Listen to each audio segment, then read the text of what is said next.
யூடியூப்பில் நீங்கள் கேட்டுக்கிட்டு இருக்குது ஒரு கதை சொல்லட்டுமா சார் பாட்காஸ்ட் அண்ட் பேசிக்கிட்டு இருக்குது நான் உங்கள் ஆண்டோ. இது தீசிஸோடைய எபிசோட் 6. லாஸ்ட் எபிசோடோடைய ஒரு சின்ன ரீகேப் பார்த்துட்டு அதுக்கப்புறமா டைரெக்டாக இந்த எபிசோட்குள்ளே போகலாம். போன எபிசோடில் சார்லஸ் அவருடைய கன்சர்னோட ஃபர்ஸ்ட் டைம் டெலிபோர்ட் பண்ணுறாரு. அதுக்கப்புறமா பாஸ்ட்டு போய் அவருடைய க்ரஷுக்கும் ப்ரப்போஸ் பண்ணுறாரு. அதனால் ரியாலிட்டிலையும் டைம் சேஞ்ச் ஆகுது. அவருடைய க்ரஷும் இப்போ அவருக்கு கேர்ள் ஃப்ரெண்டாக மாறிட்டாங்க. அவங்க சார்லஸுடைய ஃபோனுக்கு ஒரு மெசேஜ் சென்ட் பண்ணியிருந்தாங்க. சார்லஸ், எங்கள் வீட்டில் இதுக்கப்புறம் பேசணுன்னா நீ ஒரு வேலையோடு தான் வரணும், அதனால் உடனே ஒரு வேலை கிடைக்குதான்னு பாரு அப்படின்னு சொல்லிட்டு அவருடைய ஃபோனுக்கு வந்த வாய்ஸ் மெசேஜை சார்லஸ் கேட்டதுக்கப்புறமா ஒரு வேலைக்கு போகணுன்னு முடிவு பண்ணுறாரு. அதுக்கு அடுத்த நாளே ஒரு ஜாப் வேகன்சி இருக்கிறத தெரிஞ்சுக்கிட்டு சார்லஸும் இன்டர்வியூ போகிறதுக்கு ப்ரிப்பேர் ஆகுறாரு. இப்போது கதை இங்கேருந்து 2008. சார்லஸ்க்கு இந்த டைமில் 10 வயசு. அப்போ ஒரு 3rd ஸ்டாண்டர்ட் படிச்சுக்கிட்டு இருக்கார். இந்த டைமில் சார்லஸோடைய அப்பாவும் உயிரோடு இருக்கார். சார்லஸ் அவருடைய ஸ்கூல் ஃபேன்சி ட்ரெஸ் காம்படிஷனுக்காக மகாத்மா காந்தி கெட்டப் போடலாம் அப்படின்னு சொல்லிட்டு மேக்கப்பெல்லாம் போட்டு ரெடியாக இருக்கார். ஆனால் அந்த டைமில் அவருக்கு ஸ்பெக்ஸ் மட்டும் கிடைக்கவே மூட் அவுட் ஆகி ஸ்கூலுக்கு போக மாட்டேன் அப்படின்னு சொல்லிட்டு உக்காந்துட்டு இருந்த சார்லஸ் கிட்ட சார்லஸோடைய அப்பா, உனக்கு என்ன இப்போ கண்ணாடி தானே வேணும் இரு அப்படின்னு சொல்லிட்டு சார்லஸோடைய அப்பா அவருடைய அப்பா ரூமுக்கு, அதாவது நம்ம இவ்வளோ நேரம் பார்த்துக்கிட்டு இருந்த ஃபிசிக்ஸ் டீச்சருடைய ரூமுக்கு போகிறாரு. அந்த ரூமில் அவர் யூஸ் பண்ணிகிட்டு இருந்த திங்ஸ் எல்லாமே இருந்தது. அங்கே தான் அவர் யூஸ் பண்ணிகிட்டு இருந்த அவருடைய ஸ்பெக்ஸும் இருந்தது. அந்த ஸ்பெக்ஸை எடுத்துகிட்டு வந்து சார்லஸோடைய அப்பா சார்லஸ் கிட்ட கொடுத்ததுக்கப்புறம் சார்லஸ்க்கு ரொம்பவே ஹாப்பியாக இருந்தது. அதை போட்டுட்டு அவர் ஸ்கூலுக்கும் போய் அந்த ஃபேன்சி ட்ரெஸ் காம்படிஷனில் பார்ட்டிசிபேட் பண்ணுறாரு. ஸ்கூல் முடிஞ்சு வீட்டுக்கு வரப்போ அவருடைய ட்ரெஸ் எல்லாத்தையுமே கழட்டுறப்போ கண்ணாடியை ஏதோ ஒரு இடத்துல வச்சுறாரு.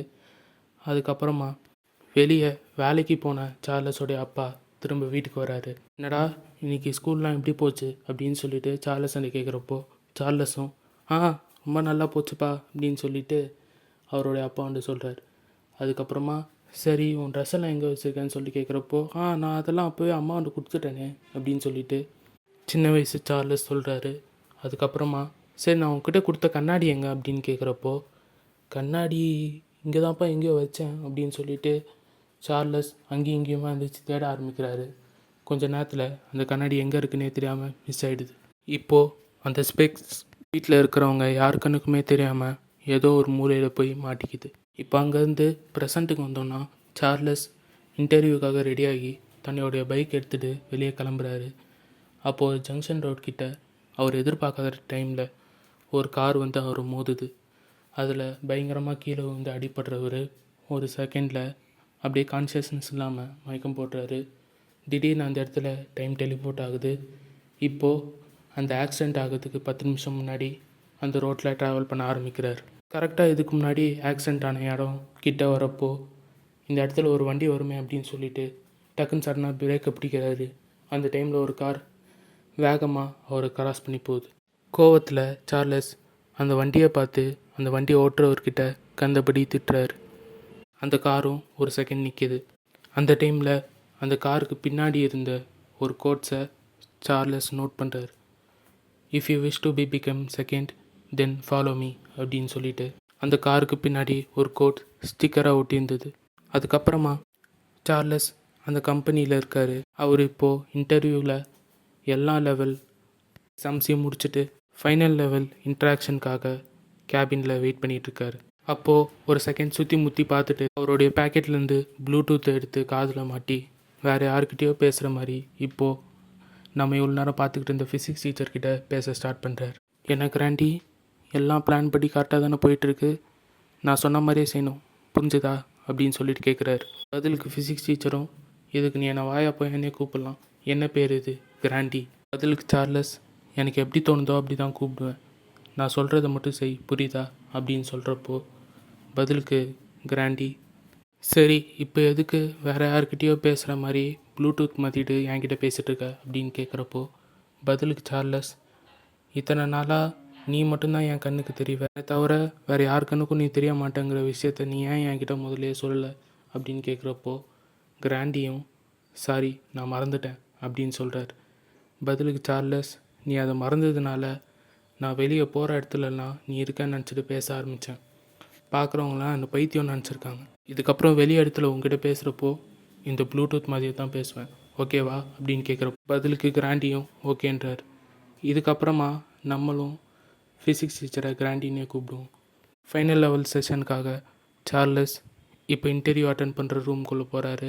இன்டர்வியூ எடுக்க போகிற ஹெச்ஆர் ரொம்பவே மூட் அவுட்டாக இருக்கிறாரு. அது அவருடைய ஃபேஸ்லேயே தெரியுது. கொஞ்ச நேரம் கழித்து சார்லஸ் அண்டை அவருடைய ரெசியூமை வாங்கி ஜென்ரலாக 2-3 கொஸ்டின்ஸை கேட்க ஆரம்பிக்கிறார். சார்லஸ் அந்த எந்த கொஸ்டினுக்குமே ஆன்சர் பண்ணாமல் அமைதியாக உட்காந்துருக்கார். ஒரு 3-4 கொஸ்டின்ஸ்க்கு அப்புறமா ஹெச்ஆர், எந்த கொஸ்டினுக்குமே உனக்கு ஆன்சர் தெரியாதா? சரி, ஓகே, ஒன் லாஸ்ட் டைம் உனக்காக ரொம்ப சிம்பிளாக ஒரு கொஸ்டின் கேட்குறேன், அதுக்காவது பதில் சொல்கிறியான்னு பார்க்கலாம் அப்படின்னு சொல்லிட்டு ரொம்ப பேசிக்காக ஒரு கொஸ்டினை கேட்குறாரு. ஆனால் அதுக்கும் சார்லஸால் பதில் சொல்ல முடியல. உடனே ஹெச்ஆர் ப்ளீஸ் கெட் அவுட் அப்படின்னு சொல்லி கோவமாக சொல்கிறாரு. சார்லஸும் அங்கேருந்து எந்திரிச்சு வெளியே வர்றார். அவ்வளோ நேரம் சார்லஸும் மூஞ்சியை கொஞ்சம் டல்லாகவே வச்சுருந்தார். அந்த ரூமை விட்டு வெளியே வந்ததுக்கப்புறம் சின்னதாக ஒரு ஸ்மைல் பண்ணுறாரு. அங்கேருந்து டைம் டெலிபோர்ட் ஆகுது. இப்போ திரும்ப சார்லஸ் 10 நிமிஷம் முன்னாடி போய் இன்டர்வியூவில் கொஸ்டின் கேட்குற அந்த செஷனில் இருக்கார்.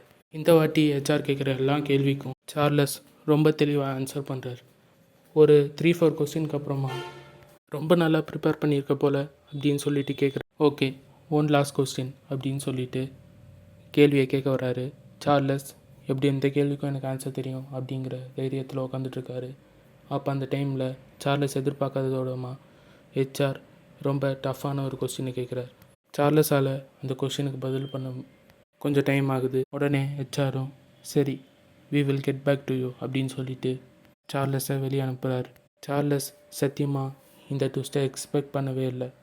எப்படியும் கண்டிப்பாக வேலை கிடைக்காதுன்னு தெரிஞ்சு அந்த ஆஃபீஸ்க்கு வெளியே இருக்க ஒரு டீ கடையில் டீ குடிச்சிட்ருக்கார். அப்போ அந்த ஆஃபீஸோடைய ஹெச்ஆர் அந்த அந்த இடத்துல இருந்து வெளியே வரப்போ அவரை பிக்கப் பண்ண ஒரு கார் வருது. அந்த காரை சார்லஸும் நோட் பண்ணுறாரு. அப்போது அந்த காருக்கு பின்னாடி if you want to be second then follow me அப்படின்னு சொல்லிட்டு ஒரு கோட் இருக்குது. அப்போ தான் அவரும் ரியலைஸ் பண்ணுறாரு, நம்மளை மோத வந்த வண்டி வேறு இந்த வண்டி தான் அப்படின்னு. அதுக்கப்புறமா ஓகே, இப்போ எனக்கு என்ன பண்ணணும்னு புரிஞ்சு போச்சு அப்படின்னு சொல்லிட்டு அங்கேருந்து டெலிபோர்ட் ஆகி இப்போது அவர் இன்டர்வியூக்கு கிளம்பி வந்துட்டுருக்க டைமில் பைக்கில் எந்த இடத்துல போய்கிட்டு இருந்தாரோ அங்கேருந்து வர ஆரம்பிக்கிறாரு. ஆக்சிடெண்ட் ஆக போகிற அந்த இடத்துக்கு முன்னாடி அப்போது பண்ண மாதிரியே சடன் பிரேக் அடிக்கிறாரு. அந்த காரும் வேகமாக அவரை பாஸ் பண்ணிவிட்டு அந்த பக்கமாக போகுது. இந்த தடவை சார்லஸ் அந்த காரை பார்த்து எதுவுமே திட்டல. ஆனால் அந்த கார் இதுக்கு முன்னாடி எப்படி நின்றுதோ அதே மாதிரி தான் நின்றுருக்கு.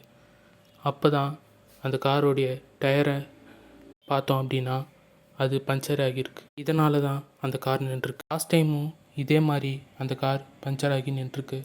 அதனால் அந்த ஹெச்ஆர் இன்டர்வியூக்கு லேட்டாக போயிருக்காரு. இன்டர்வியூ எடுக்க வந்த நீங்களே இவ்வளோ லேட்டாக வந்திருக்கீங்களே அப்படின்னு சொல்லிட்டு அந்த ஹெச்ஆருக்கு மேலே இருக்க சில ஏர் அத்தாரிட்டிஸ் அவரை பார்த்து கொஷின் கேட்குறாங்க. இதில் தான் அவர் மூடோட இருக்கார். ஆனால் இந்த வாட்டி சார்லஸ் அந்த வண்டியை பார்த்து திட்டாமல் அந்த வண்டிக்கு பக்கத்தில் போயிட்டு, என்ன சார் ஏதாவது ஹெல்ப் வேணுமா அப்படின்னு கேட்குறப்போ பதிலுக்கு ஹெச்ஆரும் ஒன்றும் இல்லை, என்னுடைய கார் பஞ்சர் ஆகிருக்குன்னு நினைக்கிறேன் அப்படின்னு சொல்லிட்டு சொல்கிறார். அதுக்கப்புறமா HR if you don't mind நீங்கள் போகிற வழியில் என்ன ஒரு இடத்துல ட்ராப் பண்ண முடியுமா அப்படின்னு கேட்குறப்போ பதிலுக்கு சார்லஸ் எங்கே அப்படின்னு தெரியாத மாதிரியே கேட்குறார். அந்த ஹெச்ஆரும் அவருடைய வேலை பார்க்குற கம்பெனி பேரை சொன்ன உடனே நானும் அங்கே தான் சார் இன்றைக்கி இன்டர்வியூக்கு போகிறேன், வாங்க நானே ட்ராப் பண்ணிடுறேன் அப்படின்னு சொல்லிட்டு பைக்கில் அவங்க 2 பேரும் ஒன்றா போகிறாங்க. கம்பெனிக்கு அவங்க 2 பேரும் ஒன்றா பைக்கில் ட்ராவல் பண்ணி போகிற அந்த மூமெண்ட்டில் அவங்க 2 பேருக்கும் ஒரு கான்வர்சேஷன் க்ரியேட் ஆகுது. அதில் சார்லஸ் அந்த ஹெச்ஆரை ரொம்பவே இம்ப்ரெஸ் பண்ணுறாரு. அதுக்கப்புறமா எல்லாம் என்ட்ரி லெவல் டெஸ்டிங் முடிச்சுட்டு சார்லஸ் ஃபைனல் செஷனுக்காக அந்த இன்டர்வியூ ரூம்குள்ளே போகிறாரு. அப்போது அந்த ரூம்குள்ளே அந்த ஹெச்ஆர் இருக்கார். 2 பேருமே ஒருத்தருக்கு ஒருத்தரை பார்த்து ஸ்மைல் பண்ணிக்கிறாங்க. இதிலே உங்களுக்கு தெரிஞ்சிருக்கும் சார்லஸ்க்கு அந்த கம்பெனியில் கன்ஃபார்மாக வேலை கிடச்சிருக்கும் அப்படிங்கிறது. அடுத்த எபிசோடில் உங்களை வந்து மீட் பண்ணுறேன். அது வரைக்கும் பாய்.